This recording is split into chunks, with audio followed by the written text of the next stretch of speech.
வணக்கம். பின்வரும் ஒவ்வொரு பெயர் சொல்லுக்குரிய பெயர் சொல்லை வகையை புள்ளிக்கோட்டின் மீது எழுதுக. நூலகம், இடப்பெயர், புத்தகங்கள். பொருட்பெயர் பென்சில், பூனை, மேரி. உயிருள்ள, உயிரற்ற ஏதாவது ஒரு பொருளை குறிப்பது பொருட்பெயர் ஆகும். காலி, மைதானம், கண்டி. ஏதாவது ஒரு இடத்தை குறிப்பது இடப்பெயர் ஆகும். நேரம், நாளை, காலப்பெயர்.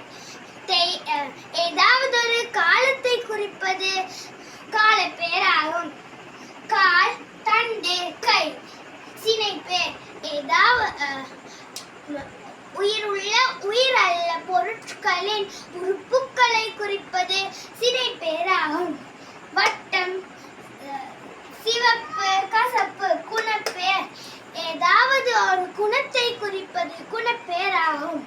ஆடுதல், குடித்தல், பாடுதல். தொழிற்பெயர் ஏதாவது ஒரு தொழிலை குறிப்பது தொழிற்பெயர் ஆகும். நன்றி.